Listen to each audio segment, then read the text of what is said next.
Look how fine these shavings are, they're amazing. Hello and welcome to the shed. In today's video, I've got a treat for you. We're going to be unboxing a Lie-Nielsen No. 5 hand plane. Hope you enjoy. Just so you're aware, this is not a sponsored video. I purchased this with my own money, and what I wanted to do is check to see whether all the hype of these hand planes is actually true. So let's jump in and start unboxing. So first of all, we'll just have a quick look at the box. Obviously it's got Lie-Nielsen on here, LM quality tools. On this end it shows what it actually is, so a jack plane, Lie-Nielsen 5, and it's a very plain, unassuming box. So let's open it up.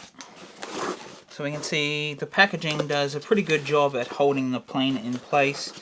Even the little packer here to stop it sort of moving around too much, and it looks like it's housed in these corner pieces. So let's just slide that out. So what we have in the back here is bench plane booklet. The brass screw that holds the lever cap in your plane has been tightened, so it's telling you that the screw has been over tightened on the lever cap just to stop the blade moving around while it's in packaging, and just has a little thing in here to stop moisture. So let's put that to the side. Now we can see that the plane itself was housed with these corner blocks to stop it moving. So we can see straight off that the packaging is actually pretty good on this. It does hold it and stop the thing moving around quite well in the package. And I do like the moisture absorbing crystals in there, which I've not seen in any other plane. Now most other planes have their planes covered in oil and housed in plastic like the Lubin did. So it's interesting to see the way these are packed in comparison to those. So we've just got this, which looks like butcher's paper, and then it's wrapped in 2 layers of Armor Protect packaging. So this is a paper that is usually, I think, to stop rust. It's like impregnated to protect rust. See, it says eradicator of rust. So this is some paper that I'm going to actually hold on to because of what it actually does. And then we can see here that it's just got a little bit of padding around the bottom just to protect the sole of the plane while it's in transit. So let's get this all out of the way. So first of all, we can see there's a very thin layer of oil just sitting on the surface of this as well. I can kind of just wipe it off with my hand, but you could grab a rag and wipe that off. It's not really much to worry about. So it's nice not having a huge thick layer of oil. It's just a very thin layer that you probably don't have to remove. We can see that a little bit of moisture has formed in here, and that's likely my fault out here. I left it out in the workshop, an uninsulated shop, and it was very cold last night, so there was a little bit of condensation. You can see it's just wiped straight off, so that's not really much of anything to worry about. So first thing I have to do after having a look over this plane is to actually loosen the screw, because they mentioned that it was over tightened. So we can see the fit and finish is very nice. It looks like the blade is set nice and square to the actual sole, which is a nice thing for somebody who doesn't know and they want to use this straight out of the box. The blade is set square. But we will be checking to see whether the sole is flat and all of that sort of thing on these. I probably don't need to check that the sole is flat, but we should do.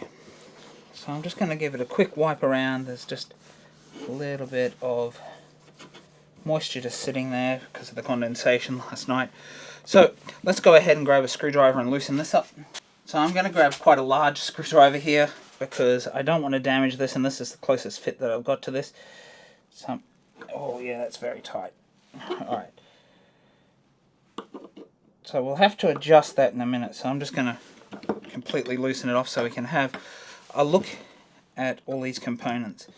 So we can see we've got a little bit of oil just sitting around on the surface in here.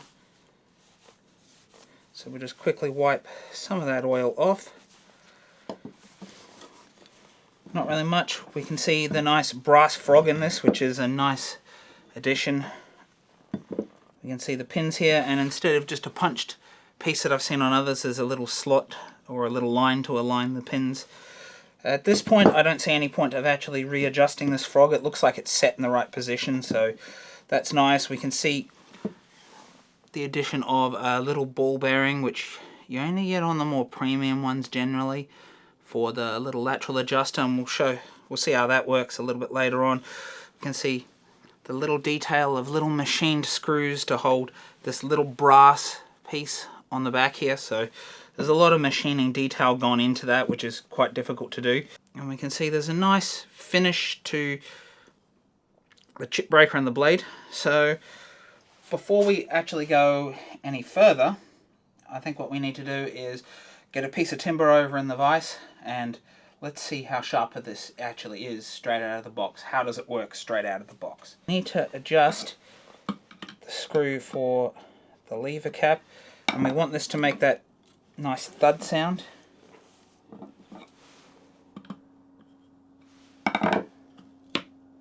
So I've got a piece of pretty rough pine here, so I'm just going to obviously adjust. Alright, we're just catching the surface.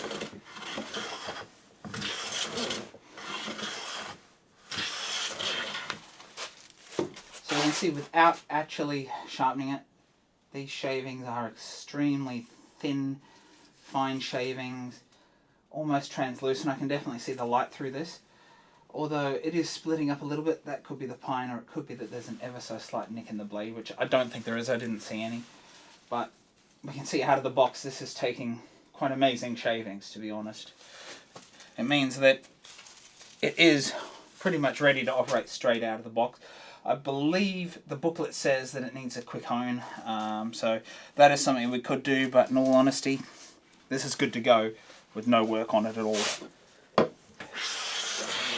Smooth this right out. We can see we're getting much better shavings now.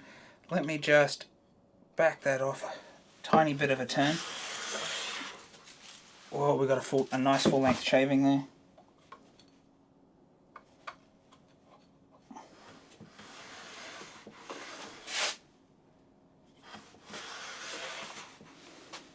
Just trying to see what the finest shaving is that we can get with this. So we can see we just get these very, very airy, fairy, almost dust. It almost just breaks down. It's so fine. And we have a perfectly smooth surface in pine. Which is the biggest indicator you got it right, is when you just get that so smooth. That is very, very smooth. I'm sure I could get that surface with other blades, but straight out of the box, definitely not. So we're going to run this on some sandpaper. My usual flat plate, which is melamine in my case, with some sandpaper on it. We'll run a few lines on there and check that flat, and then after that we'll check how square the sides are.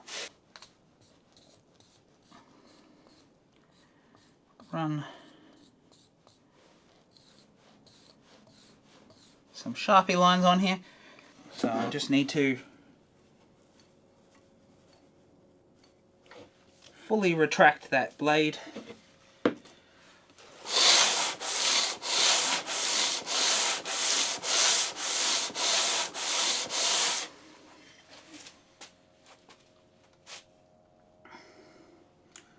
So we can see with 6 runs on it, it's flat here, a little bit flat here, so I'd expect that to be a little bit flatter than this, but let's just continue for a little bit longer.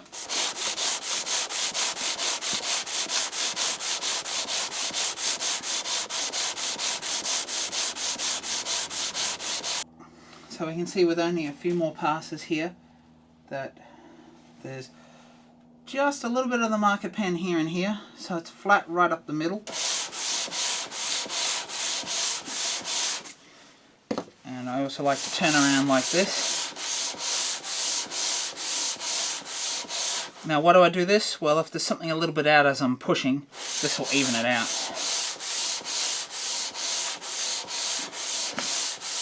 And it also evens out any indiscrepancy in your sandpaper, because we know sandpaper is not particularly accurate. So I'm pretty safe to say that that's pretty flat. Only taking a few minutes to flatten the solid plane means that it's pretty darn flat. Obviously after things come out of the factory, it is still metal. Heat temperature movement and all this sort of thing while it's being packed and moved around and knocked around can make it move ever so slightly, and that's probably what we've seen here. Just an ever so slight movement, but it's not hugely out of square. If it was, you'd send it back for that money. So let's now jump in and see how square the wings are on this, because the wings are supposed to be square on these ones. So let's check that out. So let's take a look and see. So we need to reference for this. I'm actually going to take my most accurate square, which happens to be this one, and we're going to measure it off the flat side to the wing. So we know our bottom is flat, so how flat is the wing to it if we look like this? Now, I'm angling this on purpose. If you go flat, sometimes, but you can get that one side, that's going to give you the best indication. And I just hope you can see that. I see no light under it on that side. Let's flip it over and check this side.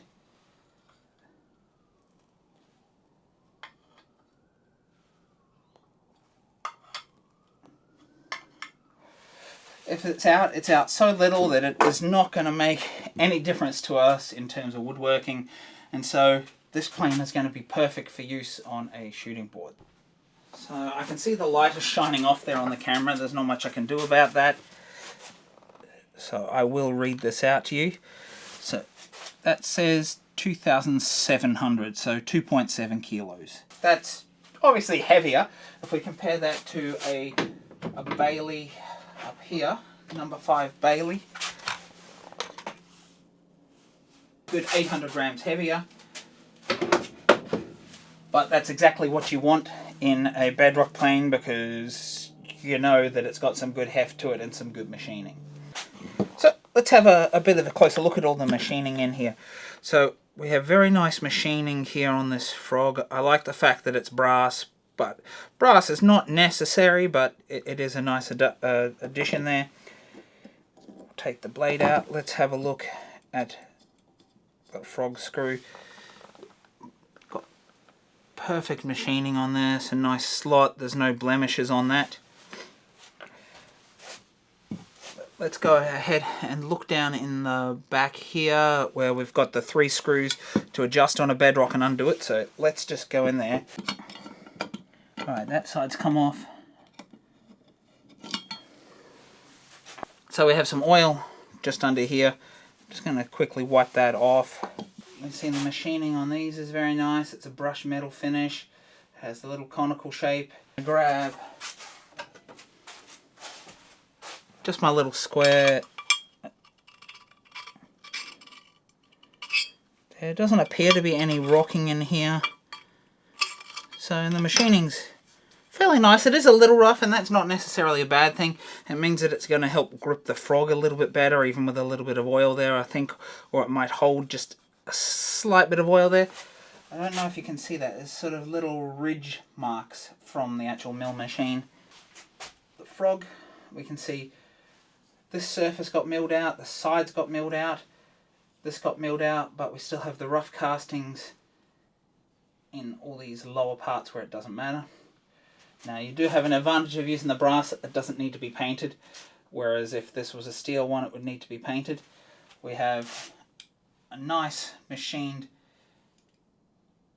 little yoke that comes through here, although I am a little surprised that moves side to side on this so easily, but it doesn't really matter too much. It's lined up perfectly into that slot, so there should be no slop in this whatsoever.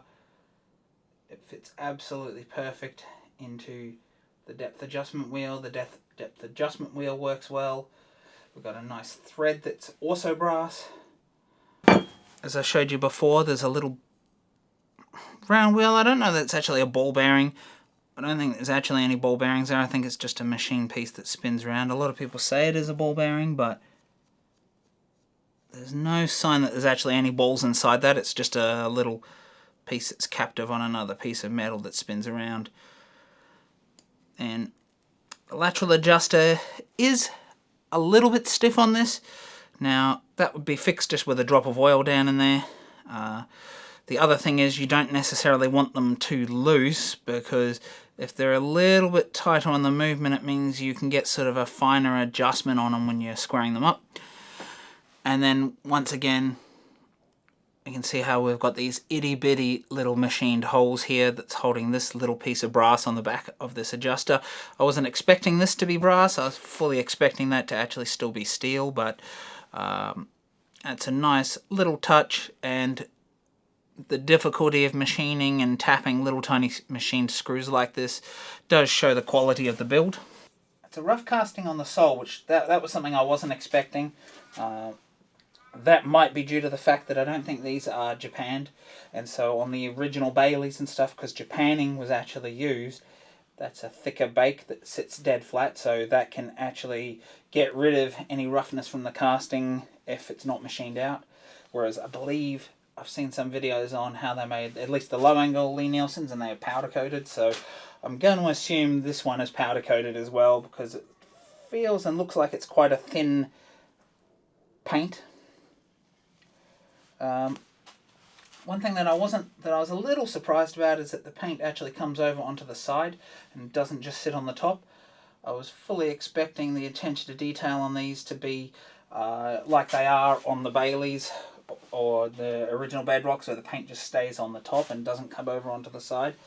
But I guess that's a little bit of leeway in the detail that Lie-Nielsen went with there. So it's not bad, it's just not what I expected. Now let's have a look at the handles.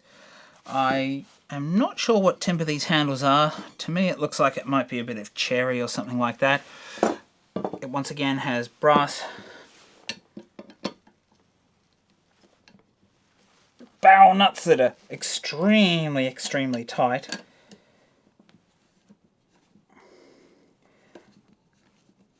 I believe that is probably because the timber is actually swelled a little bit on it. So we've got a nice little machined brass nut. It's a full solid one like the traditional early Baileys. Let's undo this little screw here. Obviously it's in the design that's got the front screw.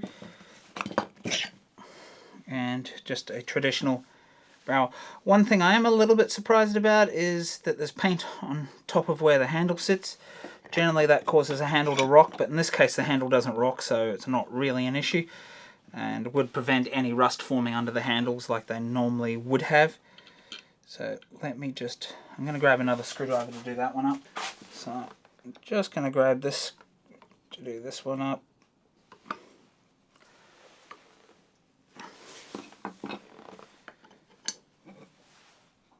And I have to use this one to fit this oversized slot that they've machined into all these screws for some reason. They're really fat, oversized screw hole, so they're liable to burr out. That's the only thing. There's no movement in that. The fit and finish, this feels like a smooth timber in the hand. I'm not sure exactly what the finish is. I suspect it's actually a sprayed on shellac. That's what it feels like. So we can see overall the casting, as we had a quick look at before, flat sole, flat wings, as you would expect. Flat casting under the frog. Nice flat machining on the frog itself. I don't see any light coming out under that one either. And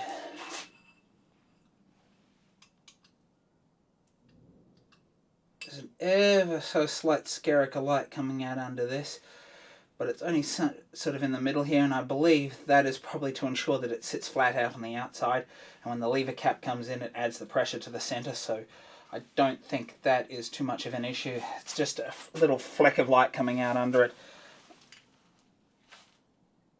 But it's very minuscule.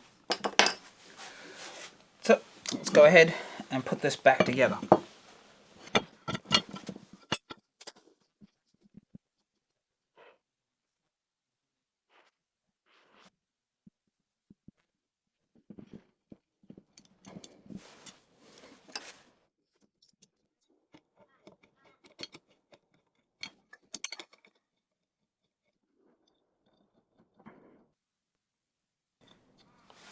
Now obviously the one thing I haven't looked at is taking this blade assembly apart. We could do, and I think we will just take chip breaker off and have a look what it's like under there. Pretty standard to what you would see. I don't really need to see that the back of either of these are flat and sharp and that they're mating, because we were taking perfect shavings. There's very, very fine ones, and if there was any issue with the mating surfaces here, with the back being flat, we would have got shavings jamming under here, so that's nothing that needs to be checked. What I will do is just wipe this oil off. I will come back and take this apart later on and just give it another light coat of oil that I've got here. Just, I think this is Camilla oil. Lie-Nielsen talks about using jojoba oil, so that is likely what was already on here. The yolk only just comes through and grabs it, and it's sort of rolled off, so it smoothly runs on the sharp edge on the back of it. And so we can move side to side easily, and the adjustment works pretty well on it too.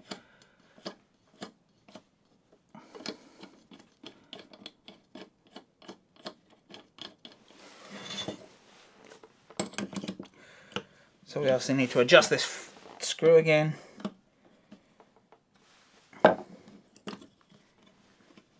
You heard there was no click there. A little bit of a thud there, though that is still very hard to undo, so I'm going to back it off a bit. There's a click, easier undo. It's still a little difficult to undo, so I'm just going to back that. Sorry, I should have undone it there.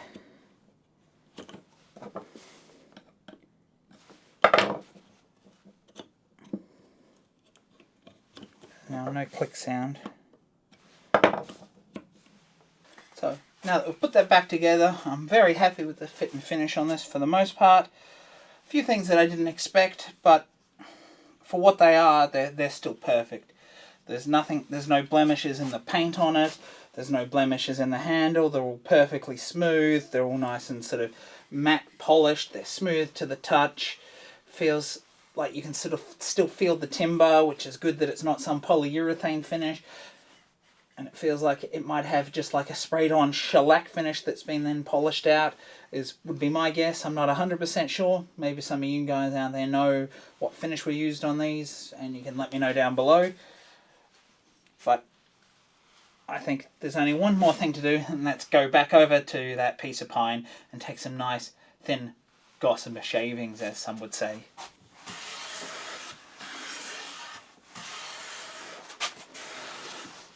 Look how fine these shavings are, they're amazing.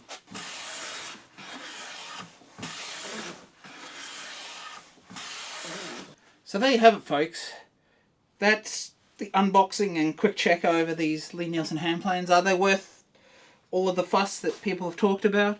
Well, yes, the machining's perfect. They work perfectly straight out of the box, and this would be a great plane to have for someone who doesn't know what they're doing, because it just works straight out of the box. There's no fiddling with it, and yes, it's probably not suited to a beginner because of its price point, but if someone did have a bit of money and they invested in one of these, they definitely wouldn't have any problems hand planing when they first started.